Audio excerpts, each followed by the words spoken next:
Welcome everybody to a look at a brand new 88 films release, and it is 1968's Witchfinder General. So this is directed by Michael Reeves, who unfortunately died at quite a young age of only 25. But this was his third and final directorial effort. The previous one to this was called The Sorcerers, which also starred the likes of Boris Karloff. And then he did a one before that called The She-Beast, which I have yet to see. He also had a writing credit on another film. I think it was starring Christopher Lee. But regardless, this is his best effort out of the two that I have seen, and it's a period folk horror clocking in 86 minutes long. Stars the great Vincent Price, who I've seen now in 56 other films. So I'm not going to go through all the other films that I've seen in terms of my favourites. I'm going to go through a few of the films that I've seen recently that have added up to his total being at 56. So recent favourites have been the likes of Leave Her to Heaven, His Kind of Woman, and The Three Musketeers from 1948. Obviously, none of them are horror films, but yeah, that just show that he could do other roles in other kinds of genres. Also stars Ian Ogilvy, who was in the likes of From Beyond the Grave, Death Becomes Her, and The Sorcerers itself. So Ian Ogilvy, I was actually using all three of Michael Reeves films, I do believe. And so, yeah, this is set in England in 1645. The cruel civil war between royalists and parliamentarians that is ravaging the country causes an era of chaos and legal arbitrariness that allows unscrupulous men to profit from exploiting the absurd superstitions of the peasants, like Matthew Hopkins, who is a monster disguised as a man who wanders from town to town offering his services as a witch hunter. So obviously he's not literally a monster, but he is definitely a monster in terms of his actions that he takes part in.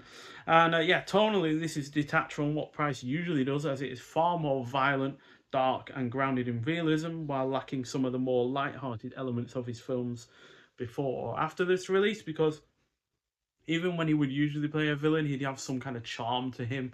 He'd do his killings in a sort of like theatrical kind of way. Whereas this, like I said, is a lot more grounded. The violence is really, really rather quite realistic in its execution. So, yeah, that just all contributes towards this being a lot darker. But his role, his acting is also playing a role in that, because yeah, he really doesn't, ham it up or go over the top or anything like that. And yeah, that's really helps make this work as well as it does. Now, granted that this was somewhat jarring when I watched this for the first time, because, like I said, I'm used to how Vincent Price usually acts, but it is an effective way of doing the lead role. Although there are some elements to this that I don't like, mostly linked to the sexual abuse that is present and the poorly written female characters, as they are, yeah, really rather quite underwhelming as characters, which I wasn't really particularly on board with. But on the whole, the rest of this film is excellent. Price is great in the lead role. The rest of the cast is decent. The score is really good. It is well shot. Features horror in the non-traditional sense, as it doesn't depict ghosts or anything supernatural, just the ease upon which someone can be allowed to commit torture and murder against innocent people just by accusing them of something they cannot disprove. As there's one particular scene where he says that if they sink, they are innocent in terms of drowning them, but if they float or swim, then they are witches and therefore will be hanged. You can't really win in that kind of situation, can you? Which is horrifying in its realism, especially considering how easily others just go along with it. The period of production is convincing, it is engrossing throughout, the violence is well executed, especially in terms of the way that Price actually gets dispatched. He probably gets hit by an axe at least a dozen times, and you see pretty much all of those strikes. And it is also solidly paced. So, yeah, this is a fantastic 4K release from 88 Films, part of their Tygon collection, which is, I think, a series of British horror films from the likes of the 60s and 70s. And yeah, although we don't get much in the way of physical extras, it is still nonetheless great to have Vincent Price in 4K. Now, I do believe the Ten Commandments, which he starred in, is also in 4K from another distributor, but that's not a horror film. He's not the leading role in that. And yeah, this is, as far as I know, the only 4K film of Vincent Price where he's the leading man in a horror film. So yeah, that is a great thing to finally have, and hopefully it means we get more of his stuff from that. I particularly like his post-cycle stuff he did with AIP from the 60s with Roger Corman. That's the reversible artwork as well. We also get a booklet with the American title that it had on it, which was used to kind of like tangentially link it with the Poe efforts that he did. So it was renamed The Conqueror Worm in the US, which is a title for an Edgar Allan Poe poem, which they actually have Vincent Price narrating over the end credits just to try and link it to the AIP films of the early 60s. But yeah, it's much better as the title of Witchfinder General. And in this booklet, we've got Witchfinder General and Appreciation by John Llewellyn Probert, which has, yeah, all kinds of different posters, shots from the film, which, as you can see, was shown pretty much everywhere that you can possibly think of worldwide. I'm not sure if there's any other write-ups in here. Yeah, we get posters with the Conqueror Worm on as well, which try and amp up the whole violent aspect, but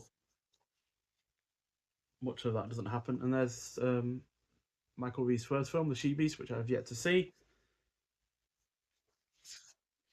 And yeah, then you got just your credits for the Blu-ray, the 4K release itself. Obviously, we do have the nice new artwork, not just on the slipcover for the case, but also the slipcover for the general release itself, which yeah is really really nicely done. It's new artwork by Sean Longmore. But on the disc itself, got a brand new 4K remaster from the original negatives presented in ultra high definition in 1:85:1 aspect ratio. It got presented in Dolby Vision high dynamic range. High definition Blu-ray is in 1:85:1 aspect ratio as well. I already had this on Blu-ray via the Michael Reeves collection, so it's nice to have it finally on 4K. Two versions of the film, got the uncut UK version of Witchfinder General and the USA home video cut of The Conqueror Worm, which features nude scenes from the export version and an alternate soundtrack. Then we've got DTS HD MA 2.0 presentation of both soundtracks, optional English subtitles. Then got audio commentary by Kim Newman and Sean Hogan.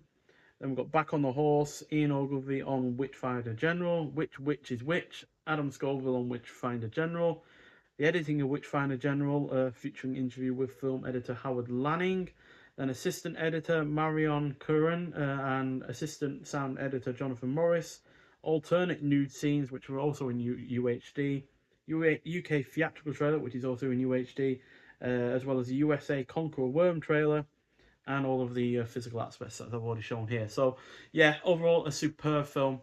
4.5 out of 5, easily, as far as I'm concerned, because, yeah, it's realism is something that helps set it apart from other, Vincent Price films, which I've enjoyed plenty of his other films. Given several of his films 4.5 out of 5 in terms of his horror efforts, but yeah, this helps. The realism helps set this apart, and that ultimately makes it a really effective watch. So yeah, if you haven't seen it already, I do highly recommend it, especially if you're interested in getting into Vincent Price for his filmography. It's a really rather great introduction into his really rather expansive filmography over the decades. But still, if you have seen it, I'd like to hear your thoughts on it. But nonetheless, thank you for watching, and I'll see you in the next one. Bye.